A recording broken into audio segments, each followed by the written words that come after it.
Look at the device you are holding in your hand right now, or the computer sitting on your desk. Chances are it was either created by Apple or it was heavily copied from Apple. We live in a world defined by sleek glass, intuitive touchscreens, and beautiful typography. We take it for granted that our technology is beautiful. But 40 years ago, computers were terrifying, ugly industrial machines used only by corporations and the military. One man decided that technology should not be a machine. He decided it should be a bicycle for the human mind. That man was Steve Jobs. Welcome to the Book Vault. Steve Jobs by Walter Isaacson.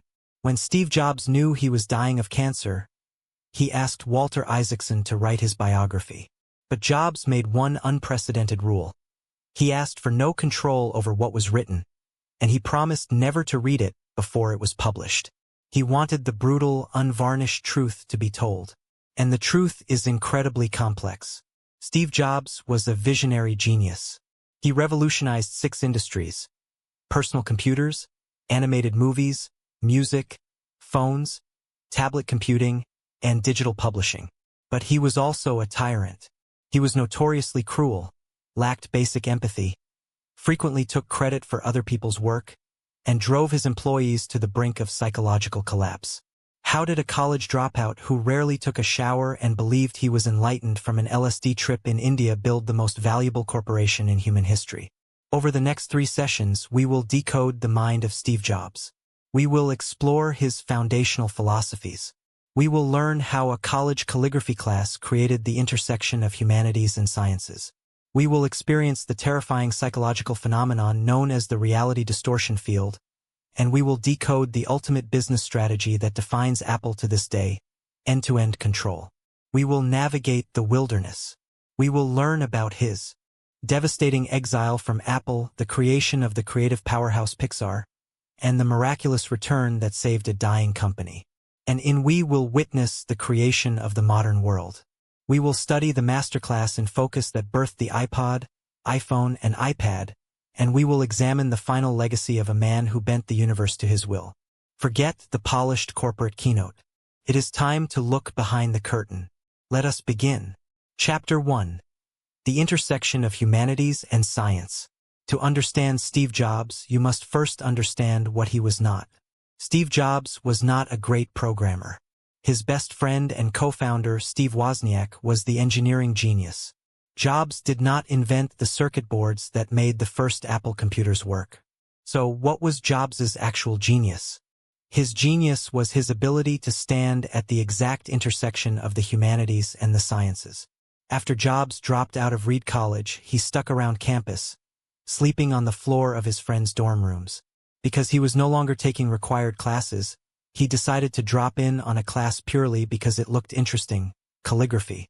In that class, he learned about serif and sans serif typefaces. He learned about the varying amounts of space between different letter combinations. He learned what makes great typography beautiful. At the time, this knowledge had absolutely no practical application in his life. It was just art. 10 years later, when Jobs and his team were designing the first Macintosh computer, it all came back to him. Before the Mac, computers only had one ugly, robotic font. Because of Jobs's obsession with calligraphy, the Mac was the first computer to have beautiful, proportionally spaced typography.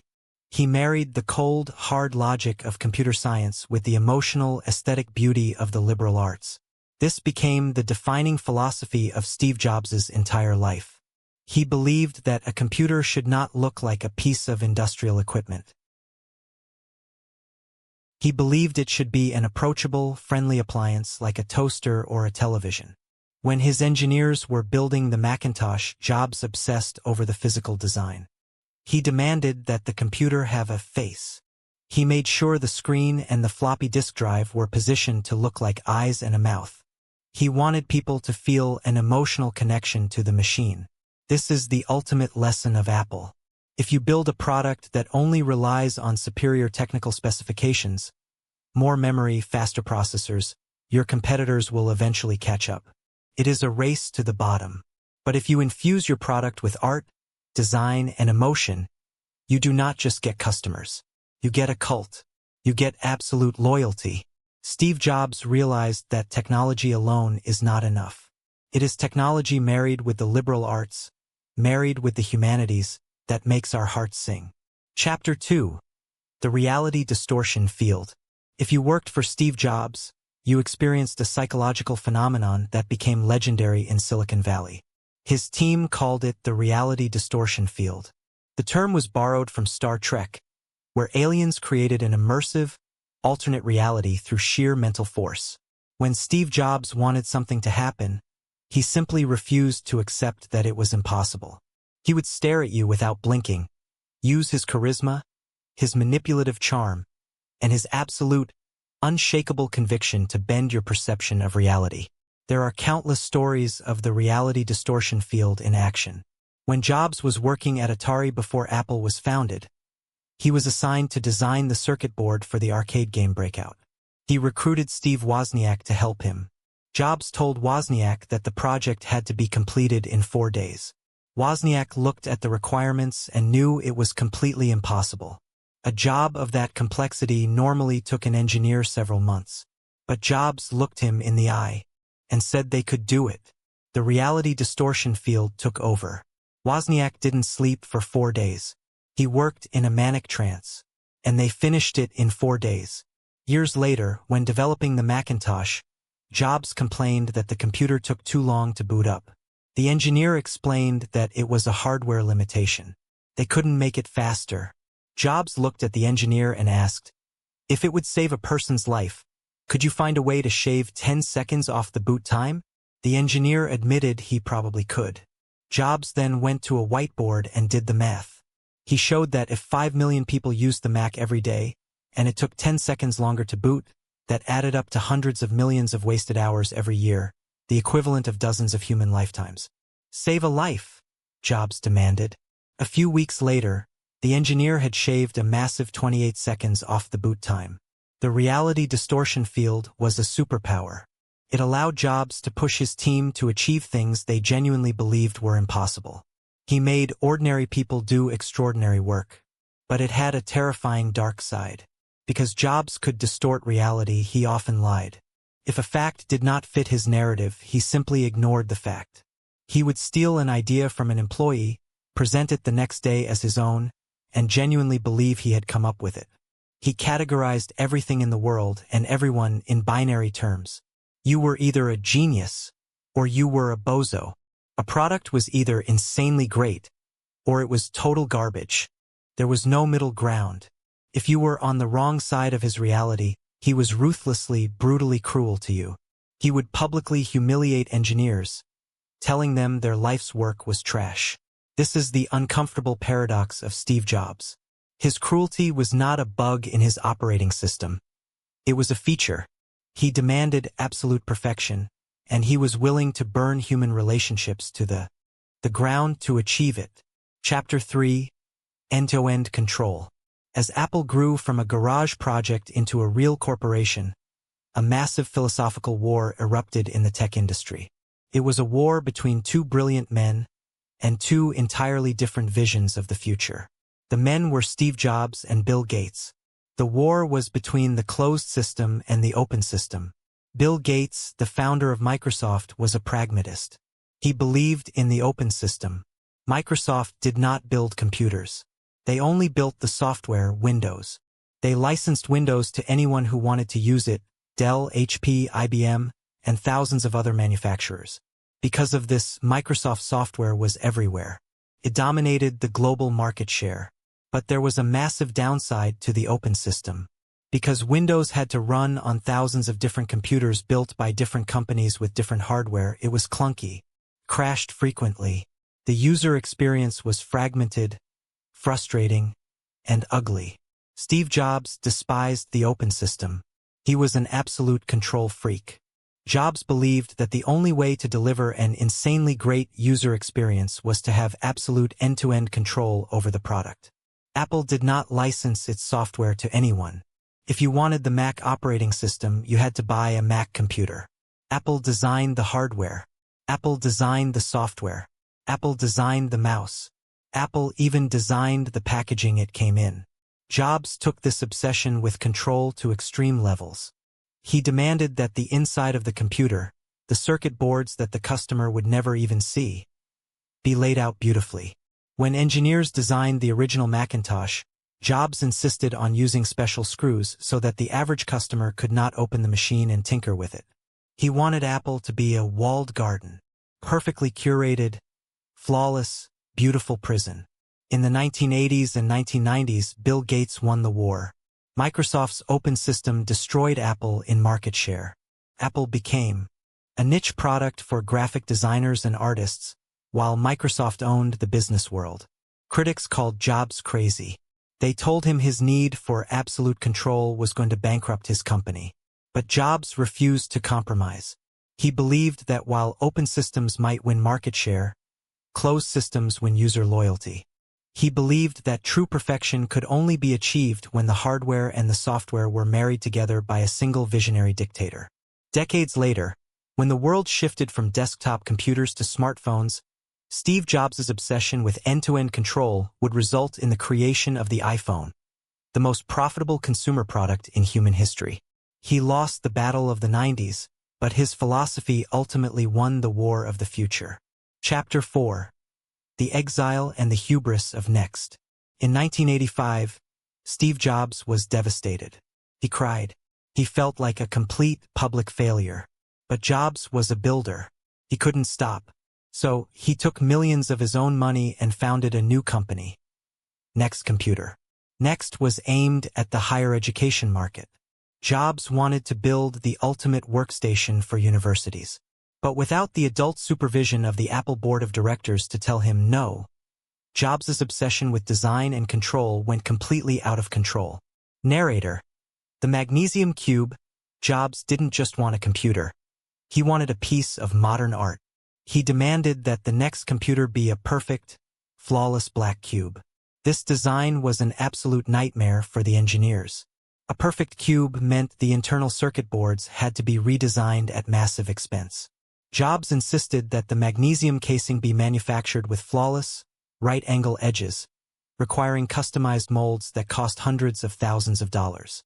He even demanded that the inside of the machine, which no customer would ever see, be painted matte black. He built a futuristic, fully automated factory in California to manufacture the cubes, painting the factory machines in custom colors so they looked beautiful. When the Next Computer was finally unveiled, it was an engineering marvel. It was incredibly advanced. But there was a massive problem. Universities needed computers that cost around $2,000. Because of Jobs' unchecked obsession with aesthetic perfection, the Next Computer launched at $6,500. It was a commercial disaster. The educational market completely rejected it. The beautiful, automated factory sat practically empty. For years, Next bled money, surviving only because billionaire investors like Ross Perot bailed it out. Next proved a brutal business truth. Perfectionism without market reality is a recipe for bankruptcy. Jobs had built a masterpiece, but he had forgotten the customer. Historical note. While Next was a commercial failure as hardware, its software, the Next Step operating system, was brilliant. In fact, an English scientist named Tim Berners-Lee used a Next Computer to invent the World Wide Web. As we will see, that software would eventually change everything. Chapter 5. Pixar, the Master and the Storytellers. While Next was struggling, Steve Jobs made a side investment. George Lucas, the creator of Star Wars, was going through a divorce and needed cash. He was selling the computer graphics division of Lucasfilm. Jobs bought it for $10 million and spun it out into an independent company called Pixar. At first, Jobs thought Pixar was a hardware company. He tried to sell the Pixar image computer to hospitals and government agencies. Just like Next, it was too expensive and it failed. But Pixar had a secret weapon. A brilliant, warm-hearted animator named John Lasseter and a visionary computer scientist named Ed Catmull. To sell the computers, Lasseter started making short, computer-animated films. One of them, Tin Toy, won an Academy Award. Jobs realized that Pixar's true value wasn't hardware. It was storytelling. Pixar made a deal with Disney to produce the world's first entirely computer-animated feature film, Toy Story. Here, Steve Jobs learned a profound leadership lesson that he failed to learn at Next. At Apple and Next, Jobs micromanaged every single pixel, every screw, and every marketing copy. He was a tyrant. But at Pixar, Jobs recognized that John Lasseter was a creative genius in an arena, storytelling, where Jobs had no expertise. For the first time in his life, Steve Jobs stepped back. He protected Pixar from Disney's corporate interference. He handled the brutal financial negotiations. But he let the artists make the art. For years, Jobs personally funded Pixar, pouring millions of his own money into the company to keep it alive while they painstakingly rendered Toy Story. He almost ran out of cash. But when Toy Story was released in 1995, it was a global phenomenon. It changed cinema forever. Jobs timed Pixar's IPO, initial public offering, for exactly 1 week after Toy Story hit theaters. The stock exploded. Overnight, Steve Jobs' $10 million investment turned into a staggering $1.2 billion. After a decade of exile, failure, and public humiliation, Steve Jobs was back. He was a billionaire, and he had learned how to empower other geniuses. He was finally ready for the ultimate act. Chapter 6. The Return of the King.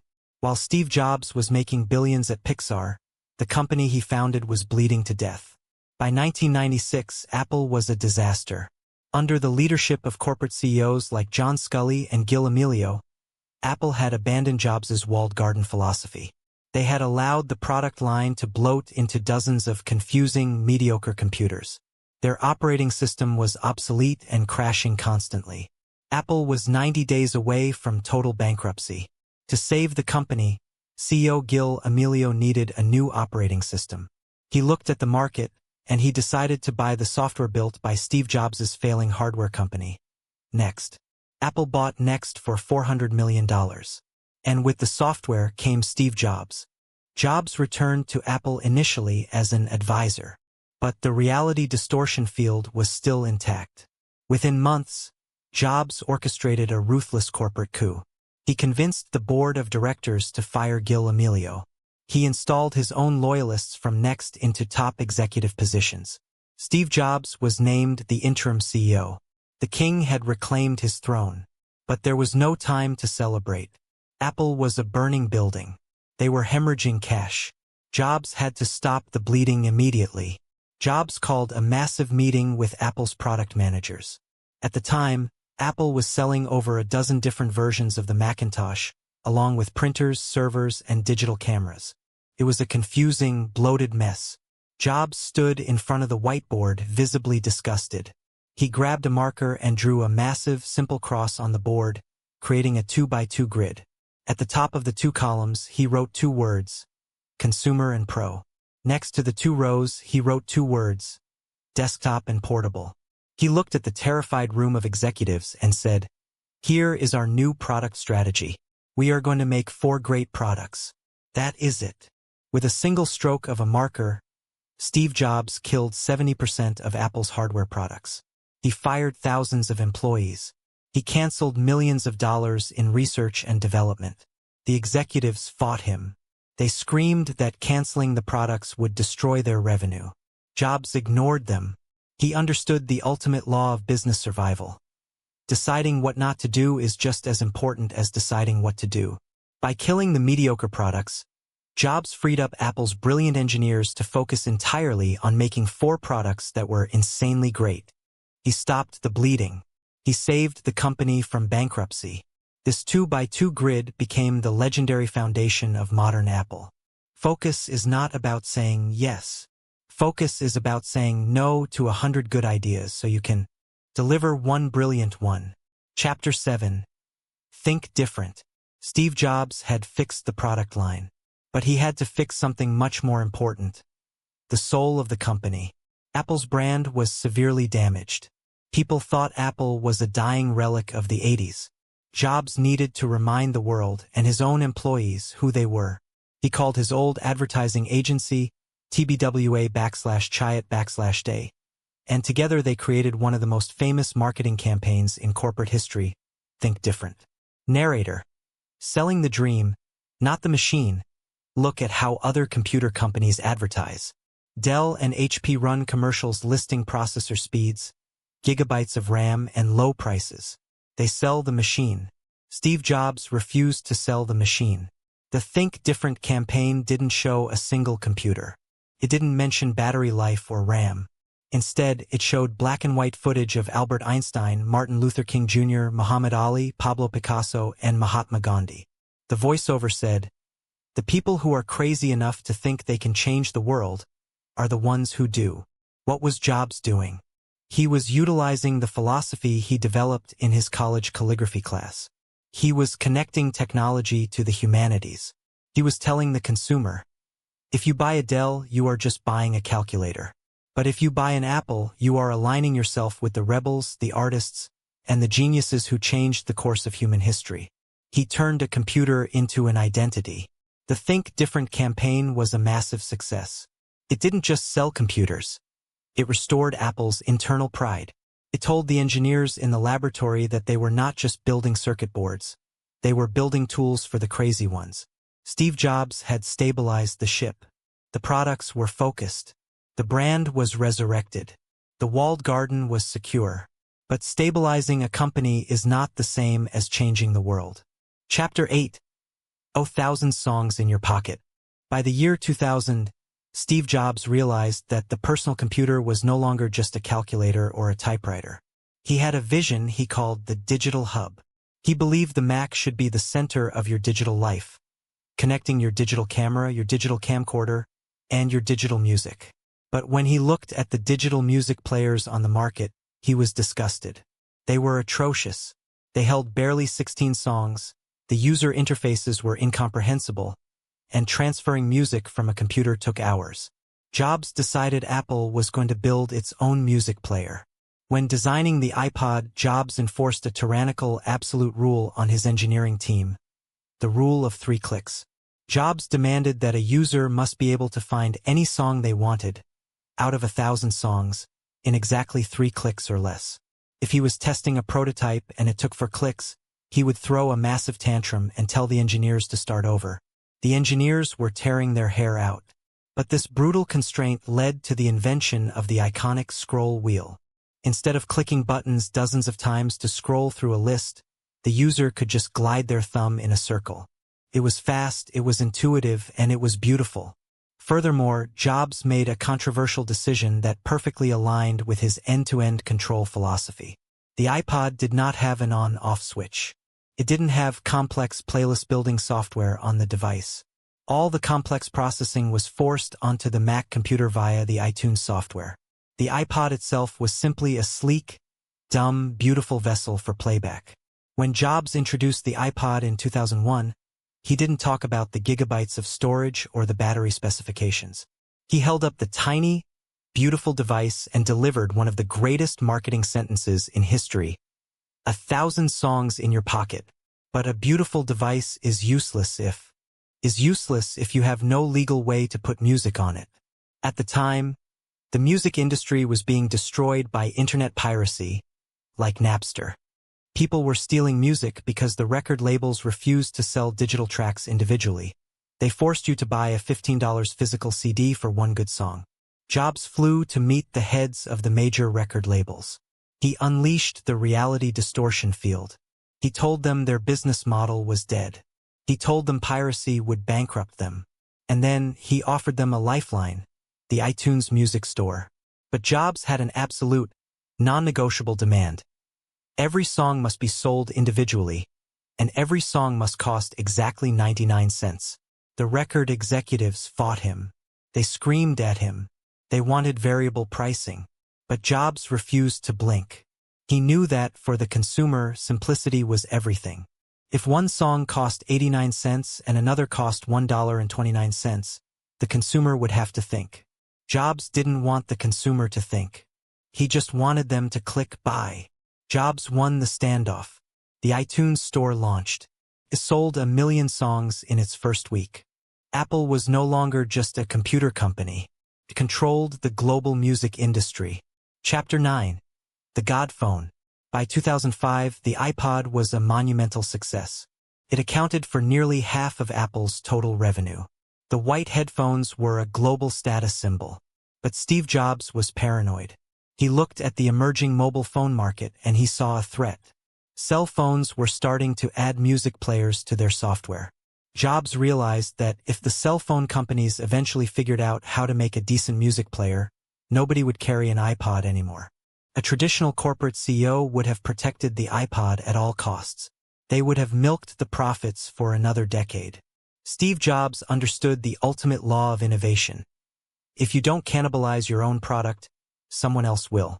He ordered his team to build a phone. At the time, smartphones like the BlackBerry or the Palm Trio were dominated by physical plastic keyboards. The screens were tiny, and to navigate them you had to use a plastic stylus. Jobs hated the stylus. He told his engineers, "God gave us 10 styluses. Let's not invent another one." He demanded a massive screen made of glass. No plastic keyboards. No styluses. He wanted an interface that you could control entirely with your bare fingers, using an unproven technology called multi-touch. The engineering required to shrink a Mac computer into a pocket-sized device, cover it in scratch-resistant Gorilla Glass, and invent a multi-touch interface from scratch was nearly impossible. The project, codenamed Purple, broke the engineers. Marriages dissolved. People slept under their desks for months. Jobs screamed, fired people, and demanded the impossible. In January 2007, Steve Jobs walked onto the stage at Macworld. He was wearing his iconic black turtleneck and Levi's jeans. He stood in front of the massive screen and said, "Every once in a while, a revolutionary product comes along that changes everything. Today, we are introducing 3 revolutionary products. The first is a widescreen iPod with touch controls. The second is a revolutionary mobile phone. And the third is a breakthrough internet communications device." He repeated it. An iPod, a phone, and an internet communicator. An iPod, a phone. Are you getting it? These are not 3 separate devices. This is one device. And we are calling it iPhone. The crowd erupted in a level of hysteria usually reserved for rock stars. The iPhone was the ultimate realization of everything Steve Jobs believed in. It was the absolute zenith of the walled garden. Hardware and software were perfectly, seamlessly married. It was beautiful. It was terrifying to the competitors. With that one presentation, Steve Jobs rendered the BlackBerry, the flip phone, and the traditional mobile industry completely obsolete. He had put the internet in the pocket of humanity. Chapter 10. The iPad. Following the iPhone, Jobs had one final massive mountain to climb. For decades, his original dream was to build a computer that had no keyboard, no mouse, and no learning curve. A computer that was simply a piece of glass you could interact with directly. In 2010, Apple unveiled the iPad. When it was announced, the tech press mocked it. They called it a large iPhone. They said nobody needed it. But Jobs knew something the critics didn't. The critics viewed computers as tools for creation, typing code and writing spreadsheets. Jobs realized that the vast majority of consumers used computers for consumption, reading, watching, playing, and browsing. The iPad was the ultimate liberal arts machine. You didn't use an iPad, you experienced it. It was intimate. You held it on your lap like a book. With the iPad, Jobs completed his transformation of the world. He had built the Macintosh for the desk, the iPod for the pocket, the iPhone for the hand, and the iPad for the lap. Apple was no longer just the most valuable tech company in the world. It had become the most valuable company in human history. But while Apple was becoming invincible, the man who built it was running out of time. Chapter 11. Mortality and the Final Legacy. In 2003, Steve Jobs was diagnosed with a rare form of pancreatic cancer. Because his cancer was caught early, his doctors told him it was treatable through surgery. It was a miracle. They could save his life. But Steve Jobs' greatest superpower, his reality distortion field, finally betrayed him. For his entire life, Jobs believed that if he ignored reality, he could bend it to his will. He believed that normal rules did not apply to him. He applied this exact same logic to his cancer. He refused the surgery. He believed he could cure his cancer through a strict vegan diet, fasting, acupuncture, and herbal remedies. He tried to think differently about biology. His family, his friends, and the Apple board begged him to get the surgery. For 9 agonizing months, he refused. By the time he finally realized his alternative treatments were failing, the cancer had spread. The surgery was no longer a cure. It was just a delay. Walter Isaacson asked Jobs why he refused the surgery. Jobs, looking back with regret, admitted that he just didn't want his body to be opened up. He wanted to maintain control. The very trait that allowed him to build the iPhone, his absolute refusal to accept reality, cost him his life. As he was dying, Jobs spent time reflecting on his legacy. He was a man of intense contradictions. He was a billionaire who lived in a house with barely any furniture because he couldn't find a couch that was perfectly designed. He was a Buddhist who was ruthlessly cruel to his employees. But when Isaacson asked him what he was most proud of, Jobs didn't say the iPhone, and he didn't say the money. Jobs said, "My passion has been to build an enduring company where people were motivated to make great products. Everything else was secondary. Sure, it was great to make a profit because that was what allowed you to make great products. But the products, not the profits, were the motivation." Scully flipped these priorities to where the goal was to make money. It's a subtle difference, but it ends up meaning everything. He looked at the companies that failed, and he realized their mistake. They put the sales and marketing people in charge. When the sales guys run the company, the product engineers lose their power. The products become mediocre. The company stops innovating, and eventually the company dies. Steve Jobs' ultimate legacy is a blueprint for corporate immortality. Never compromise on the product. Build something that sits at the intersection of art and science. And never, ever let the accountants run the laboratory. On October 5, 2011, Steve Jobs passed away. His final words as he looked at his family were simply, "Oh wow, oh wow, oh wow." Conclusion. The man who bent the universe. You have reached the end of the methodology. Look at the chaotic, brilliant, and terrifying journey you have witnessed over these 3 masterclass sessions. You have decoded the mind of the visionary. You know that true greatness is not born from technical specifications alone. It is born at the intersection of humanities and science. You have felt the power of the reality distortion field, the charismatic force that demands the impossible and bends human potential to its breaking point. You have understood the philosophy of the walled garden, proving that dictatorial end-to-end control is the only way to deliver an uncompromising, seamless user experience. You watched the Titan fall victim to his own hubris at Next, building a flawless magnesium cube that no one wanted to buy. You saw his redemption at Pixar, where he finally learned to step back and empower the storytellers. And you witnessed his ruthless return to Apple, where he wielded the 2x2 grid as a weapon, killing the bloated product line and saving the company through the brutal power of focus. And finally, you saw the creation of the modern era. You saw the obsession with simplicity that birthed the iPod. You saw the courage to cannibalize his own profits to create the iPhone, destroying physical keyboards and bringing multi-touch to the world. And you witnessed the tragic, fatal limits of his worldview as he battled cancer. Steve Jobs was not a saint. He was not a role model for human empathy, but he was a role model for absolute, uncompromising vision. He proved that the world you live in was not handed down by gods. The tools you use, the interfaces you touch, and the systems you rely on were built by people who were no smarter than you. They were just crazy enough to demand perfection. If there is one ultimate lesson to take from the life of Steve Jobs, it is this: do not accept the world as it is. Do not build mediocre products just to make a quick profit. Put a dent in the universe. Make it insanely great. Thank you for stepping into the reality distortion field with me, and for completing this book. Steve Jobs. The machines have been given a soul. Now go build the future. Like, share, and subscribes.